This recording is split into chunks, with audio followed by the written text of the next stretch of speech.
ఆషాఢ మాసం పాడ్యము నుంచి అనగా ఈ నెల 26వ తారీఖు నుంచి ఆషాఢ నవమి వరకు అంటే జూలై 4వ తారీఖు వరకు శ్రీ వారాహీదేవి గుప్త నవరాత్రులు ప్రారంభమయ్యాయి.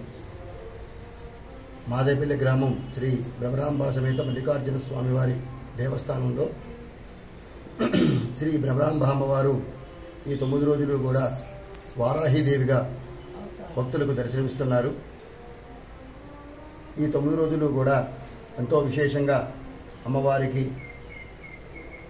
సూర్యోదయ పూర్వమే బ్రాహ్మీ ముహూర్తంలో పూజాది కార్యక్రమం నిర్వహించి అలాగే ప్రదోష కాలంలో సూర్యాస్తమయం అయిన తర్వాత సాయంత్రం భక్తుల యొక్క యోగక్షేమార్థం అమ్మవారికి పంచలోక విగ్రహానికి పంచామృత అభిషేకము అలాగే కుంకుమార్చన వారాహి మూలమంత్ర హోమ కార్యక్రమాలు నిర్వహించడం జరుగుతోంది. ఈ యొక్క కార్యక్రమంలో భక్తులందరూ కూడా వచ్చి పాల్గొని అమ్మవారిని దర్శించుకొని వారి యొక్క కోరికలన్నీ కూడా నెరవేర్చుకుంటున్నారు. శ్రీ వారాహి అమ్మవారు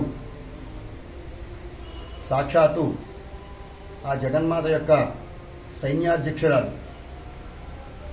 రాక్షసుల్ని సంహరించి శుంభనిశుంభులైనటువంటి రాక్షసులను సంహరించి లోక కళ్యాణం చేసినటువంటి అమ్మవారు శ్రీ వారాహి అమ్మవారు. ఈ వారాహి నవరాత్రులు 9 రోజులు ఎవరైతే ఈ అమ్మవారిని ఉదయము అలాగే సాయంత్రము అర్చిస్తారో వారికి ఎటువంటి దోషాలు లేకుండా గ్రహబాధలు అలాగే శత్రుబాధలు నరఘోష ఇంట్లో మనశ్శాంతి అలాగే వివాహం కాని వారికి సత్వర వివాహం అవటం సంతానం లేని వారికి సంతానం కలగటం అలాగే వ్యాపారాభివృద్ధి ఇవన్నీ కూడా ప్రసాదించేటువంటి అమ్మవారు శ్రీ వారాహి అమ్మవారు.